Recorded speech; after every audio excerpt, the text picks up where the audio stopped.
Hey, and in this video, I'm going to be covering the 7 top tips to get started with Warhammer 40k if you're a complete beginner to the game. I'm Stephen from Vanguard Tactics, and it's my mission to help more and more people gain confidence and clarity in the incredible game that is Warhammer 40k. So my first tip for you is to keep things simple. So when you're starting, start very, very small. So if we look down to the table, you're going to notice one thing. And that one thing is that I've got minimal units, and the units that I do have are all the same.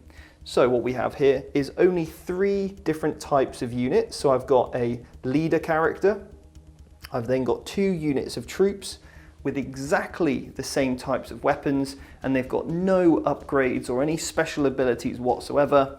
And then I've got 3 units of exactly the same aggressors.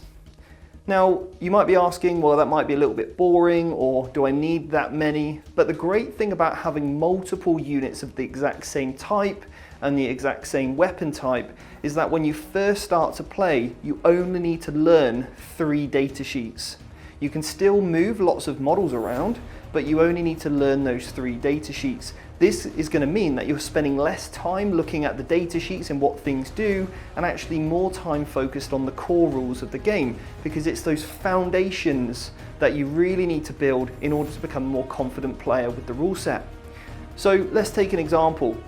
If you take 1 unit, by the time you've moved, shot, charged, and done a combat, over the course of a 5-turn game, you're only going to do each of those things 5 times. Whereas if you've got 3 units, moving, shooting, charging, and combat, that could be up to 15 times over the course of the game. So it means your repetition effect, you're really going to ingrain into your mind exactly what that unit can do for you at the table. So next time you play, maybe you can introduce a new unit. So that's exactly what I would say is start small.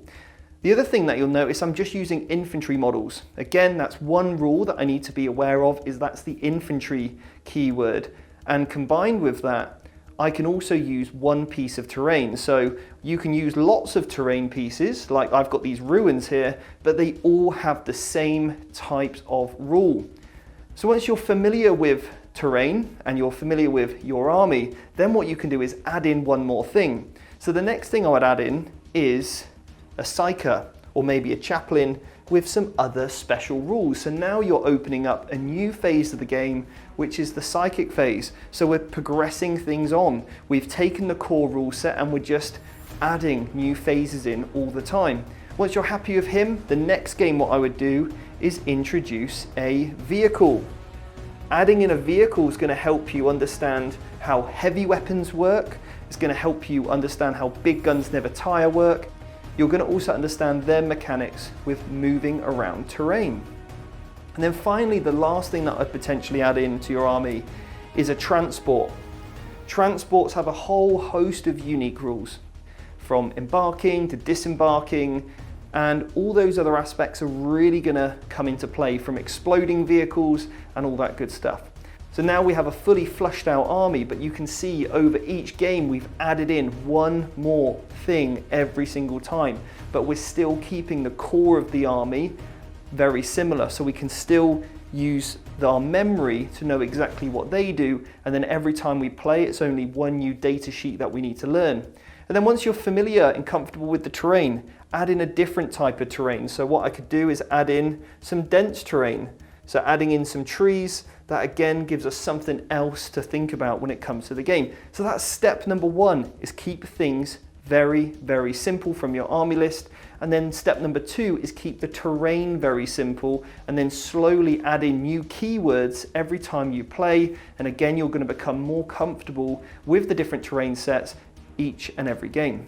Tip number 3 is for you to pick one aspect of the mission. So when you open up the mission book, all I would focus on is the primary mission. Don't worry about the secondaries for now, just focus on the primary missions. Again, keep it simple, get playing the game, get used to moving around those objectives and how to hold those objectives more importantly. So again, just focus on that. Once you feel comfortable with the primary, then move on to the secondaries.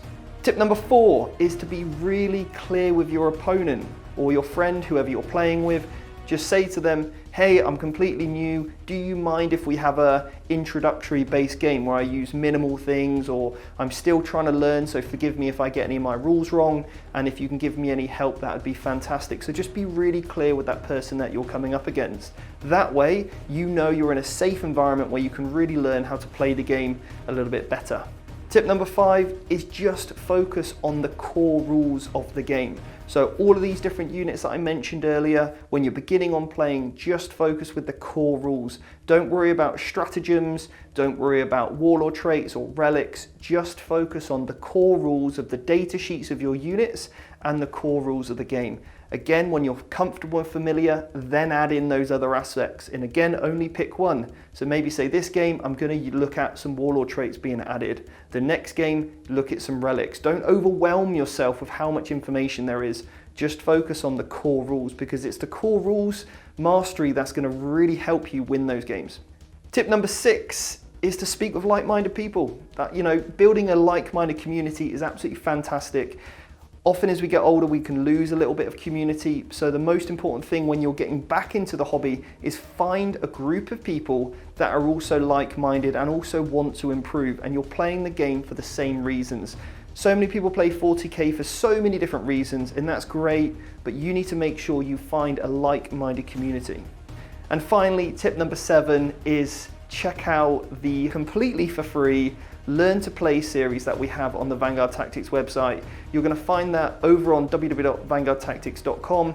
If you check out the store, and you'll see our free Learn to Play series where we take you through each of the phases of the game, and that's going to give you a really good understanding and a little bit more confidence with the core rule set for you to start getting models on the table and enjoy this fantastic hobby. So you don't need much to get started, but check out that video and then start getting yourself a few of those units and get yourself to the tabletop as quickly as you can.